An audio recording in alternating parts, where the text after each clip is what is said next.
안녕하세요. 의학박사 신성원장입니다. 오늘 말씀드릴 내용은 어떻게 생각하면 이제 총체적 난국이죠. 뭐 보형물이 터져 있고 유방 보형물을 넣었는데 그게 터졌고 또 구형 구축이 심하시고 그래서 피막을 걷어내야 되는 상황이고 피막에는 또 석회화까지 달라붙어가지고 석회화된 피막도 있어요. 피막의 종류가 되게 여러 가지입니다. 근데 그 중에 석회화된 피막을 가지고 계셨고 유방은 보형물이 있는데도 유방은 쳐져가지고 가슴이 4개 이런 분들은 이제 거상을 해야죠. 거상을 하면서 보형물을 이제 바꿔줘야죠. 바꿔주는데 피막도 또 제거하고 그러니까 뭐 작업이 많이 들어가죠. 이런 분들도 저희는 그냥 부분 마취로 대부분 합니다. 전신 마취를 하는 경우도 있지만 뭐 한 98%, 99%는 그냥 부분 마취를 해요. 그만큼 수술을 안전하게 한다는 뜻이고 유방에 있는 작은 멍울만 제거하는 것도 대학병원에서 전신 마취해서 제거하는데 어떻게 부분 마취로 이렇게 보형물 교체도 하고 거상도 하고 막 피막도 제거하고 부분 마취 이게 가능하냐? 많이 하면 돼요. 많이 하면 되더라고요. 막 뭐 몇백 명, 몇천 명 하면 되더라고요. 저도 처음부터 이렇게 한 건 아니죠. 근데 어쩌다 보니까 자꾸 하다 보니까 그렇게 됐어요. 제가 하는 수술이 몇 개 안 되거든요. 그것만 뭐 주구장창 하루 종일 뭐 맨날 하루에 몇 개씩 하니까 그게 되더라고요. 근데 이제 환자분이 아파하시고 그러면 못하죠. 근데 환자분 안 아프시게 그렇게 만들어 놓고 수술 끝나면 웃으면서 집에 가셔야죠. 그래야지 재밌죠. 안 그러면은 뭐 통증 있고 그러면 전신 마취하고 그러는데 저희는 무통주사도 안 써요. 무통주사기를 뭐 구입 안 한 지가 몇 년 된 것 같아요. 무통주사 달고 집에 가시지 않습니다. 피통도 안 쳐요. 피통도 저희가 재고가 그냥 쌓여있어요. 쓰질 않아가지고. 뭐 여러 가지 이유가 있지만, 아무튼 이분 같은 경우는 사진으로만 보면 일단 유방이 축 처져 있죠. 보형물은 위에 올라가 있고, 가슴이 4개예요. 그래서 이제 거상을 해서 끌어올린 거, 그래서 좀 뻥긋해졌죠. 이런 모습들을 보여주고요. 초음파로 보고서 그 전에 미리 수술하기 전에 확인을 하죠. 여기 보형물이 있고, 주변에 약간 안개 낀 것처럼 하얗게 보이는 부분들, 이런 부분들이 이제 보형물 파손을 이제 시사를 하는 거예요. 그리고 피막 두께를 체크하고요. 수술 중에 보면은 모자이크를 했지만 하얀색으로 보이는 게 피막이에요. 그리고 가운데 보형물이 좀 보이죠. 이게 피막이 두꺼워져 있어가지고 굳은살, 피막은 굳은살 같은 거라서 굳은살이 이제 두꺼워지면 이제 이렇게 하얗게 보여요. 그래서 이런 건 제거해야죠. 어쩔 수 없이 제거하죠. 무조건 피막을 제거하진 않지만 사실 피막 제거하는 거를 제가 되게 재밌어 하잖아요.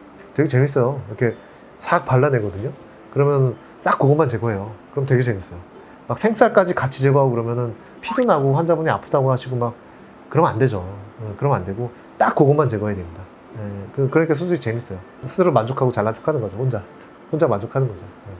이게 실리콘이 쭉 늘어나는 거예요. 이 코젤은 뭐 세대가 다르지만 이제 4세대 실리콘 코젤, 코에시브 겔은 응집력이 굉장히 좋아가지고 이게 굉장히 그냥 잡아당기면 계속 와요. 중간에 끊어지기도 하지만. 그래서 일단 코젤의 껍데기를 이렇게 끄집어 내고서 여기를 꺼즈를 대고서 이제 슥슥슥 잡아당기면 막 나오죠. 그럼 재밌어요. 그래서 엿가락처럼 쭉 늘어지는 이제 모습들을 보여주죠. 이게 코젤이에요. 흔히 쓰는 우리가 많이 썼던 2006년에 이제 FDA 승인받았던 그 코젤인데 이게 터진 거예요. 근데 그냥 보면 잘 모르는데 압력을 가하면 이렇게 나왔다가 어휴 확 찌렸네. 압력을 가면 나왔다가 압력이 떨어지면 들어가요. 그럼 또 못 찾아요. 찾기 힘들어요. 그러니까 미세 파열은 정말 알기 어려워요.